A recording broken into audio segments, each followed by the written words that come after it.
ரம்பை ரம்பை இதை பாண்டன் இலைன்னு சொல்லுவாங்க.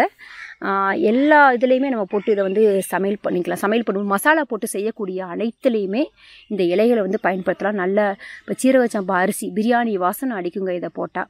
ஒரு சாதாரண வெள்ளை சாதத்தில் கூட அது நம்ம கொதி நிலை வரும்போது இந்த இலையை பிச்சு கட் பண்ணி நம்ம போட்டோம்னா, இந்த ரம்பை இலையை போட்டோம் அப்படின்னா நல்ல பிரியாணி வாசனை அடிக்கும்.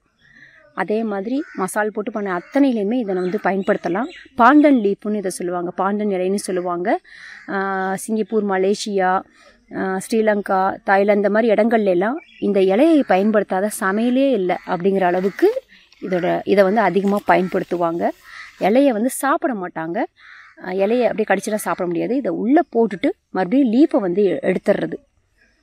இதோட எசன்ஸ் மட்டும்தான் அந்த உணவில் இறங்கியிருக்கும். அதுதான் நம்ம வந்து சாப்பிடுவாங்க. ரொம்ப வாசனை இருக்குது. இதில் பார்த்திங்கன்னா இந்த மாதிரி சைடு சக்கர்ஸ் வரும், இந்த மாதிரி பக்க கிளைகள், இந்த மாதிரி பக்க கண்ணுகள் வரும். இந்த கண்ணுகளை தனியாக எடுத்து நம்ம நட்டுக்கலாங்க. இப்போ இதெல்லாம் நீர்நிலை இருக்கிற இடங்களில் வச்சுட்டா அது பாட்டுக்க வந்துகிட்டே இருக்கும். ஸோ இப்போ இங்கே ஏற்கனவே பைப்பு போகுது, வேறு தண்ணி வெளிப்பக்கம் போகிற இடம் தான், அங்கே சொட்டு சொட்டாக சொட்டிகிட்டே இருக்கும். இப்போ அந்த இடத்துல அந்த தண்ணியும் நமக்கு வீணாகாது.